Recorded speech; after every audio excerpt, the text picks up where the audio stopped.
Hola, ¿qué tal? Mi nombre es Irma Teresa Robles Domínguez. Soy estudiante de la Universidad Abierta y a Distancia de México y estoy cursando la asignatura Contexto Socioeconómico de México, bajo la dirección académica del licenciado Francisco Ricardo Mendoza Rodríguez.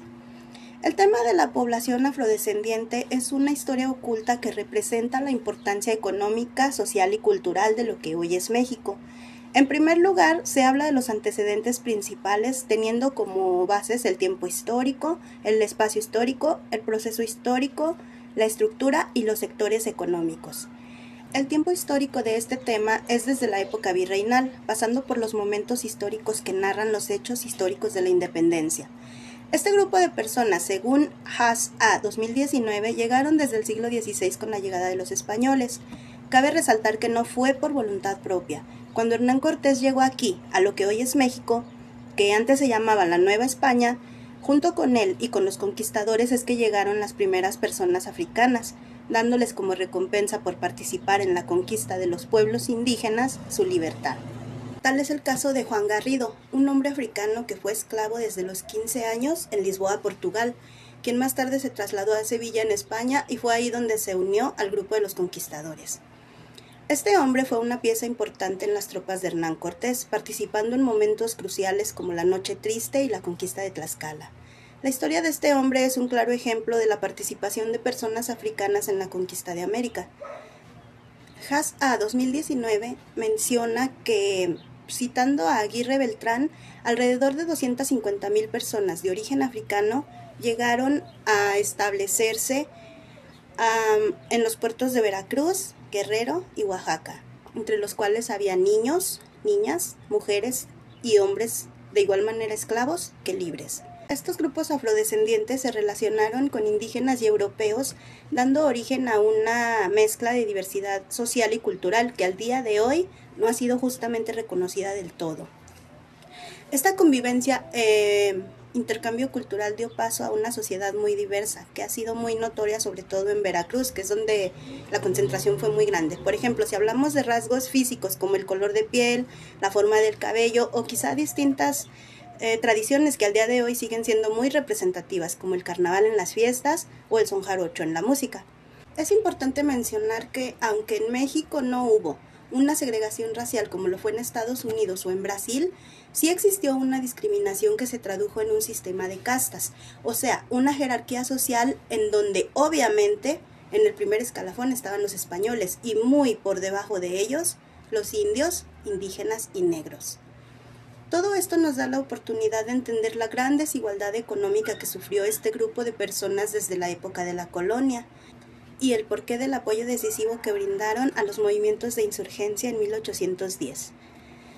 Si hablamos de economía, se puede decir que estos grupos de personas enfrentaron grandes dificultades para acceder a oportunidades económicas que impulsaran su desarrollo en la producción agrícola, como el cultivo de café y la copra, que es a lo que ellos se dedicaban, la ganadería y la pesca, pues debido a la marginación y exclusión de la que eran víctimas, su acceso a los recursos siempre fue muy limitado. Desde su llegada se establecieron en haciendas que se dedicaban al cultivo del café y del algodón. Luego de obtener su libertad se convirtieron en capataces, arrieros, vaqueros, así como también estibadores y cargadores. Finalmente, en las grandes ciudades como Puebla y Morelia, las personas conocidas como negras y mulatas ingresaron a los gremios de artesanos trabajando como herreros, pintores, arquitectos, albañiles y comerciantes. El papel de los afrodescendientes en la independencia de México fue muy importante. Los personajes más reconocidos y documentados son José María Morelos, Vicente Guerrero y Juan Álvarez. José María Morelos nació en Valladolid, lo que hoy conocemos como Morelia, habiéndole puesto este nombre en su honor. Estudió en el Colegio de San Nicolás en 1789.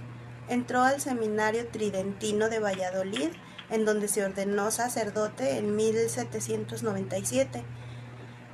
Y en 1799 fue nombrado cura de Carácuaro, en donde permaneció hasta 1810, año en que Miguel Hidalgo lo comisionó como jefe insurgente en el sur de México.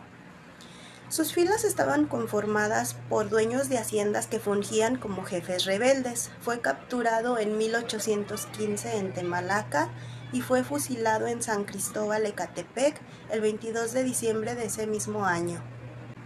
Vicente Guerrero nació en Tixtla, en las montañas de la entidad que hoy lleva su nombre. Perteneció a una familia de arrieros y armeros afrodescendientes y se convirtió en el líder liberal más popular del movimiento insurgente tras la muerte de Morelos. Sostuvo la lucha mediante guerrillas durante los años más difíciles entre 1815 y 1821. Pactó finalmente con Iturbide en Acatempan para lograr la consumación de la independencia y se convirtió en 1829 en el segundo presidente de México. Guerrero volvió a decretar la abolición de la esclavitud. Por presiones políticas internas, renunció al cargo y pocos años después fue secuestrado y fusilado en Cuilapan, Oaxaca. Juan Álvarez fue pieza clave durante la mayoría de los conflictos armados del México independiente, desde la Guerra de Independencia hasta el derrocamiento del emperador Maximiliano durante la Segunda Intervención Francesa.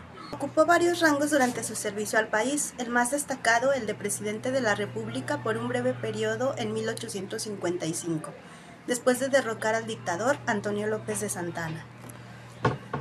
La situación de los afrodescendientes en el México contemporáneo sigue siendo compleja y marcada por una larga historia de marginación y discriminación racial, a pesar de los grandes esfuerzos que se han llevado a cabo para visibilizar su identidad.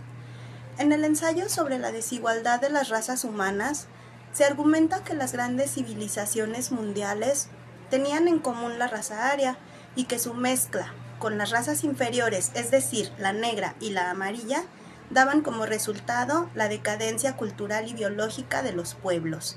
Estas ideologías llegaron al continente americano y alimentaron fenómenos sociales como el racismo y la segregación. Es por ello que una de las primeras reivindicaciones por parte de las organizaciones afromexicanas en México fue la lucha por el reconocimiento de su participación en la construcción de la identidad y la cultura mexicana. Uno de los organismos que impulsó esta temática desde sus inicios fue el Instituto Nacional de Antropología e Historia. Más tarde, el Consejo Nacional para Prevenir la Discriminación se sumó a la lucha por los derechos de los pueblos afrodescendientes.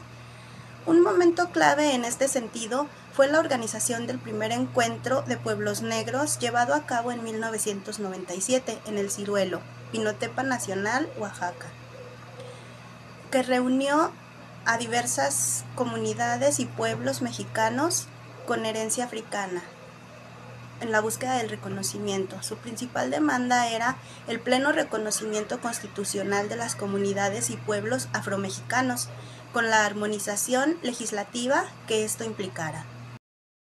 Finalmente, un tema de relevancia mayor es el impulso de cambios en la legislación mexicana que se traduzca en una igualdad sustantiva para los pueblos y comunidades afro.